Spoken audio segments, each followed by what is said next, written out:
আসসালামু আলাইকুম রহমতুল্লাহ। ফেনী জামিয়া রশিদিয়া মাদ্রাসা, এটা ফেনী শহর থেকে মোটামুটি 8 কিলোমিটার ভিতরে গ্রামের মধ্যে একটা বিশাল প্রতিষ্ঠান। আমাদের বাংলাদেশে অনেকে হয়তো চিনেও না এই প্রতিষ্ঠান, এত বড় প্রতিষ্ঠান। আমরা যখন প্রথম এখানে ভর্তি হই তো শহরেও লোকজন চিনতো না, কিন্তু আলহামদুলিল্লাহ অল্প কিছুদিনের ব্যবধানে 25-30 বছরের মধ্যে বিশাল বড় প্রতিষ্ঠান। আমি ক্যামেরার সামনে দিকে দিই, দেখেন মাশাআল্লাহ। এটা আসলে মুফতি শহীদুল্লাহ সাহেবের ইখলাসের বদৌলতে সম্ভব হয়েছে মাশাআল্লাহ। বিশাল বড় প্রতিষ্ঠান এখানে। আমরা অনেকে বাংলাদেশের অনেক বড় বড় প্রতিষ্ঠানের নাম জানি, হাটহাজারী মাদ্রাসার নাম শুনেছি, অনেক মাদ্রাসার নাম শুনেছি, তো ফেনী জামিয়া রশিদিয়ার নাম হয়তো আমরা অনেকে শুনিনি।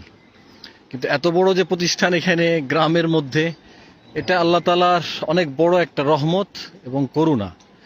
এখানে এমন এক অবস্থা যে ছাত্রদেরকে জায়গা দেওয়ারও সম্ভব হয় না, এত পরিমাণ ছাত্র মাশাআল্লাহ।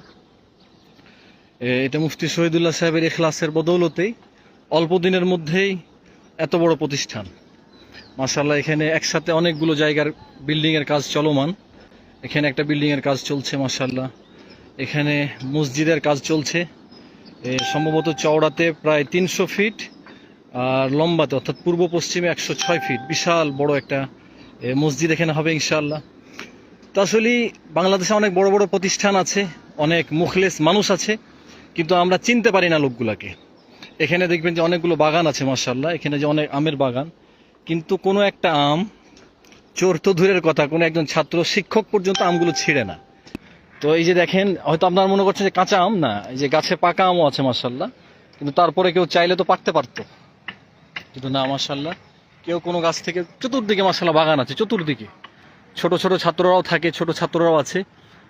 তারপর অনেকে মনে করে যে রশিদিয়া হয়তো ছোট্ট একটা মাদ্রাসার নাম, না মাশাআল্লাহ বিশাল বড় বড় বিল্ডিং আছে।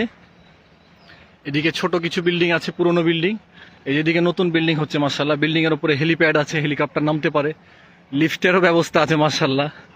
তারপর সব থেকে বড় বিষয় হলো যে দেখেন এই যে মসজিদ, বিশাল বড় একটা মসজিদ। তো আসলে দূর থেকে রশিদিয়ার ব্যাপারে অনেকে অনেক কথা বলে না জানার কারণে। মানুষ হিসেবে আমরা দূর থেকে অনেকে অনেক কথাই বলি, তো আসলে কাছে এসে দেখতে হবে। কাছে এসে না দেখলে আমরা কোনো প্রতিষ্ঠান হোক বা কোনো ব্যক্তি হোক, কারো ব্যাপারে কিছুই বলতে পারবো না। তো প্রতিষ্ঠানকে জাস্টিফাই করতে হলে সরাসরি কাছে এসে দেখতে হবে যে ওনাদের কার্যক্রম কীরকম, দিনের কত বড় খিদমাত এখান থেকে হয় মাশাআল্লাহ।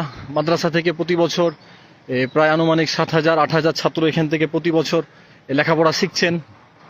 তারপরে প্রতি রমাজানে মাশাআল্লাহ ছাত্ররা 1500-2000 মসজিদে তারা তারাবি পড়ান, ফ্রি তারাবি পড়ান, মুফত, যেটা আমরা কল্পনাতীত, কেউ কল্পনাও করতে পারে না যে খতমে তারাবি পড়াবে টাকা পয়সা ছাড়া, বিনিময় ছাড়া, এতগুলো মসজিদে।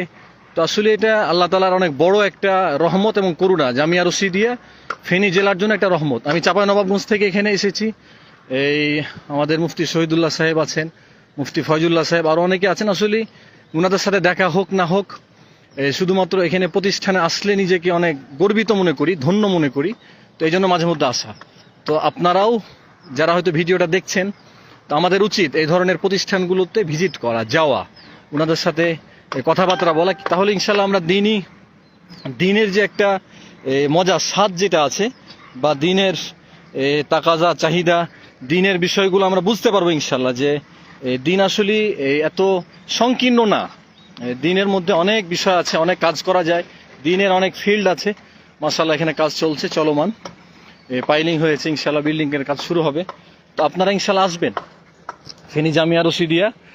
ফেনী শহরে নামার পরে, ফেনী শহরে নামলে তারপরে যে কোনো জায়গায় যাকে বলবেন সে আপনাকে চিনিয়ে দিবে। মহিপালে নেমে টাং রোড থেকে মৌলভীবাজার থেকে জামিয়া রশিদিয়া, অথবা চিটাগাং থেকে কেউ আসলে লালপোল থেকে ফেনী জামিয়া রশিদিয়া। তো দাওয়াত রইল। আমি তো হয়তো থাকবো না, কিন্তু মাদ্রাসার মেহমানখানা আমি আপনাদেরকে দেখাইতে পারতাম, মেহমানখানা, কিন্তু এটা অনেক দূরে। এখান থেকে যেতে আমাকে হয়তো 15 মিনিট সময় লেগে যাবে, 10-15 মিনিট তো অবশ্যই লাগবে।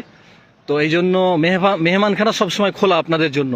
ইনশাল্লাহ আসবেন, মেহমানখানায় মেহমান হবেন, মাদ্রাসার বিভিন্ন বিষয় সম্পর্কে জানবেন, দেখবেন যে দিনের অনেক উপকার হবে, নিজের অনেক উপকার হবে। আল্লাহ তাআলা আমাদেরকে এই সমস্ত প্রতিষ্ঠানগুলোর সাথে নিজেকে লাগিয়ে রেখে আল্লাহ তাআলা আমাদেরকে কবুল করুন।